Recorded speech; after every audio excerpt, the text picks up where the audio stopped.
Hey, good morning. Welcome to A Foreigner in the Philippines. Well, I'm on my own this morning, and so I've got time to make a little video. And we had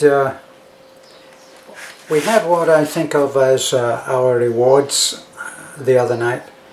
We had worked late into the night picking up wood that had been cut for us by the chainsaw crew for the 4 houses that we're building in what I've come to think of as the end of the road community. Beth calls it something else, but it seems to me that the little community that we're now helping to build up is almost like the community that time forgot. It's a very simple, what I think of as a grassroots port. It just happens to be at the end of that road, and there are all kinds of small boats which can ferry you and any of your goods to any of the smaller islands that are very close by. So it's often forgotten about how in the Philippines it is a collection of small islands. We live on an island that is not tiny, but it's not very big, believe me. Bohol, you can drive across Bohol, I'm sure, in a day, but given the roads are there. So we had been moving the wood. Now our Big Blue is still not roadworthy. Haven't been able to find anybody that can really fix the 4-wheel drive. We recently had a repair that we thought would fix the 4-wheel drive, but it turned out to be just the axle, and even though it needed repairing and needed to be replaced, it didn't do the job.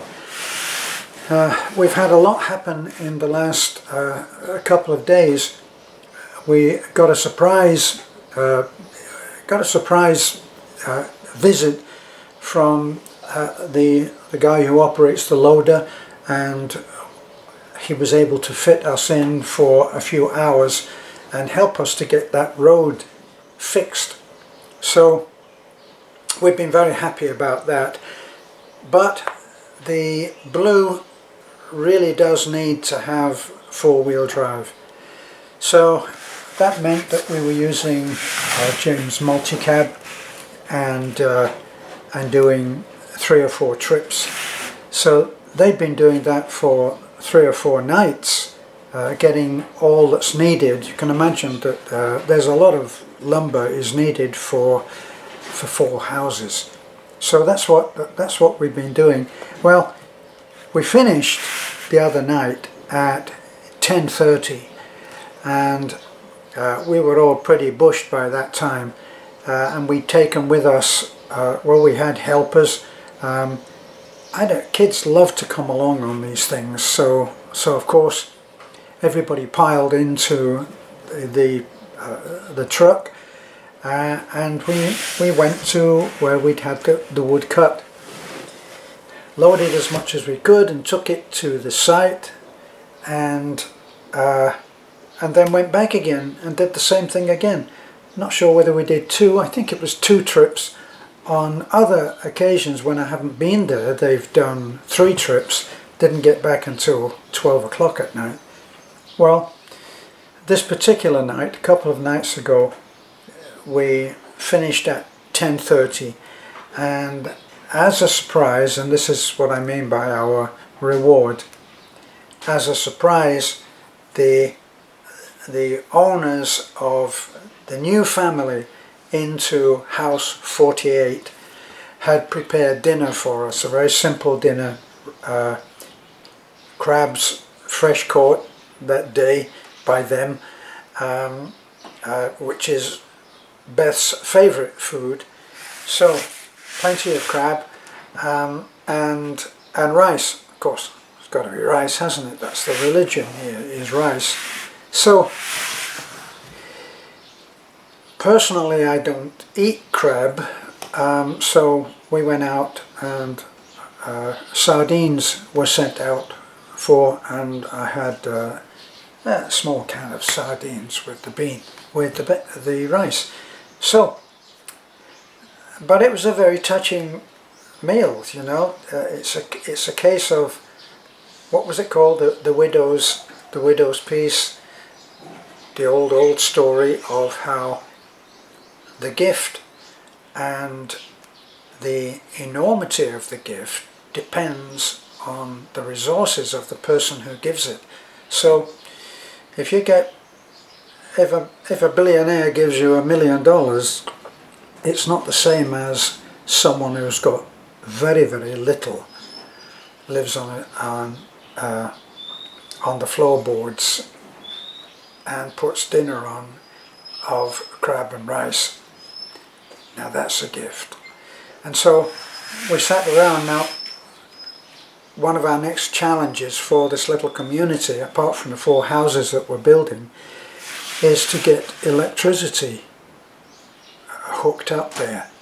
Now it's not as easy as you might think. As I said, it's the end of the road, so we're going to have to run electrical cable. We're going to have to run a supply. Whether it'll have to have its own transformer or not, I'm not quite sure. Things are a lot different here.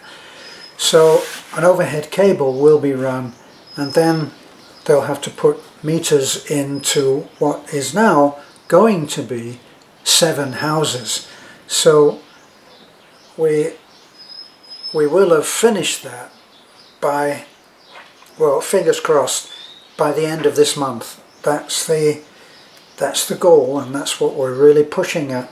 And we've actually got, I think it's an increased Superman team with a couple more skilled guys added, and some volunteers, helpers, who will still pay, but they understand that they're just there to help, and it's their community, and they're willing to do that. So we pay them, but obviously not as a skilled worker.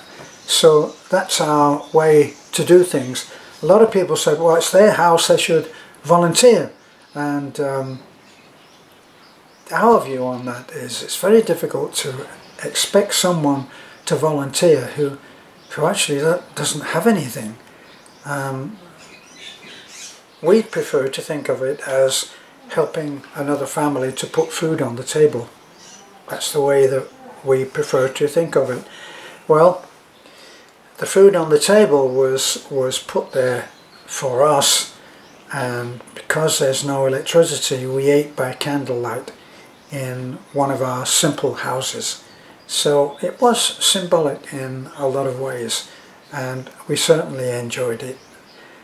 And the mom and dad, the parents of the family that were there, stood around and made sure that we had everything that we needed, and so we were kind of waited on, you know, which in itself is a humbling thing.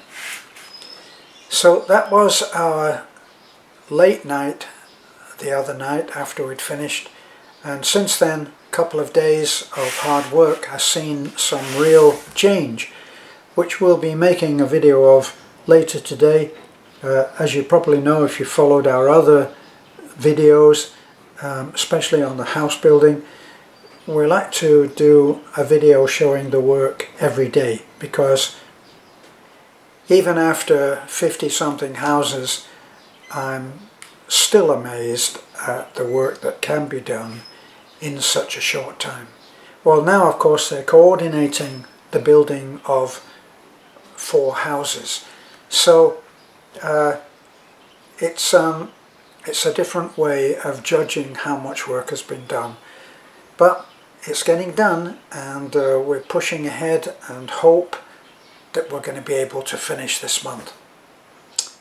We never turn away a good prayer, by the way. Thanks for looking in, and bye for now.